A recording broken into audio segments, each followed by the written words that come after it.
Thailand-based optical module contract manufacturer, Fabrinet, closed its fiscal year 2026 with a massive double beat, driven by the explosive boom in artificial intelligence data center optical interconnects.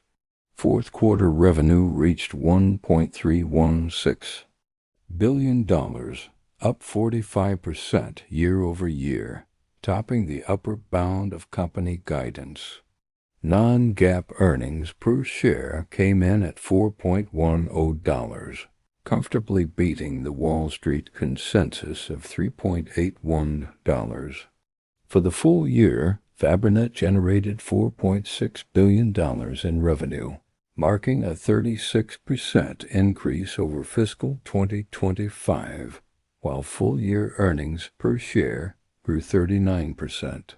This performance marked 12 consecutive quarters of record revenue for the manufacturing leader. Exiting the fourth quarter, Fabrinet operated at an annualized revenue run rate of approximately $5.3 billion. To support accelerating customer demand, management outlined an ambitious capacity roadmap targeting between $12.5 and $14 billion in future annual revenue. The company expanded its existing footprint by converting office space at its Pinehurst facility into manufacturing floors, adding up to $500 million in capacity. The construction of Building 10 is slated to add another $3 to $3.5 billion in revenue capacity. Long-term plans for Building 11 will further expand the campus footprint.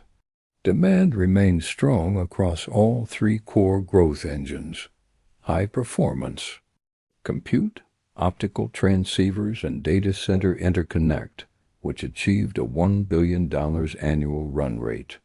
Starting next quarter, Fabrinet will streamline its financial reporting into three updated categories: data center, telecom, and automotive, or industrial. Wall Street analysts focused heavily on supply dynamics, technology transitions, and physical expansion during the post-earnings call. Christopher Rolland of Susquehanna asked about sequential trends in datacom and the production timeline for high-performance compute platforms.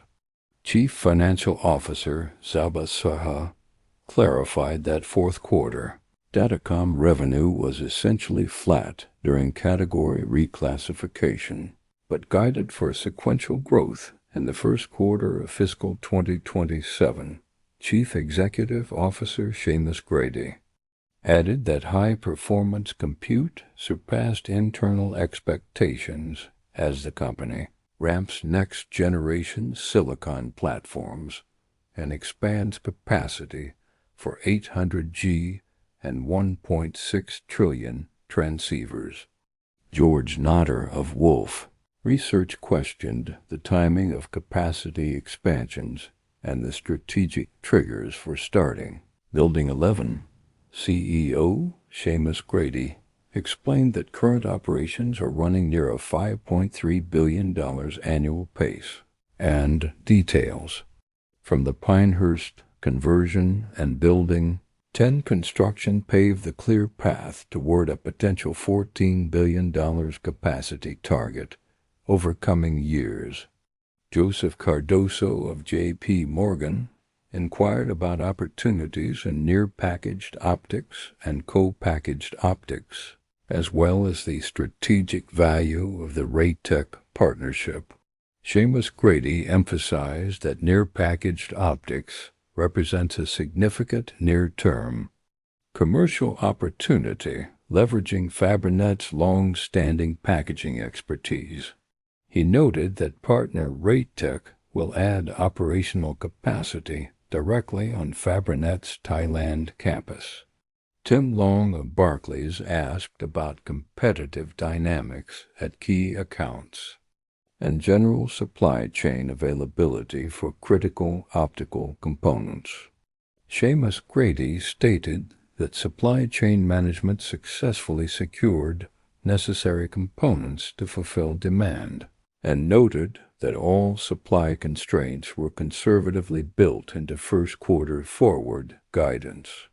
Stephen Fox of Fox Advisors asked about system integration progress with telecom equipment manufacturers and ways the company is improving revenue density per square foot.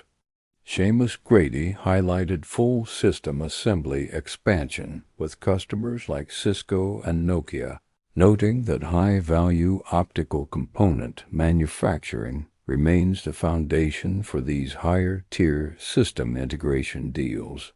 Ryan Kuntz of Needham and Company asked whether scale-out AI networks and multi-rail amplifier architectures are creating new optical manufacturing opportunities. Seamus Grady confirmed active engagement on complex multi-rail programs, citing Fabrinet's specialization in dense fiber routing, precision optical assembly, and high-volume fusion splicing. Carl Ackerman of BNP Paribas asked about potential shifts away from Chinese transceiver suppliers and Fabrinet's visibility into low Earth orbit satellite programs. Seamus Grady noted that proposed regulatory bans on Chinese transceivers remain unsettled, but emphasized that Fabrinet exclusively manufactures for Western providers. He also confirmed that satellite communications remain a strong fit for their high-reliability optics production lines. Mike Genovese of Rosenblatt Securities asked for product launch updates on 1.6T transceivers for major customers and probed the drivers behind recent inventory growth. Seamus Grady declined to comment on specific customer launch schedules.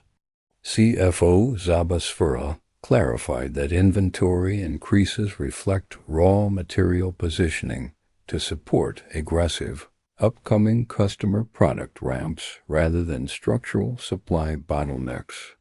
Tim Savageau of Northland Capital Markets inquired about growth, balances across data center interconnects, transceivers, and high-performance compute heading into the new fiscal year.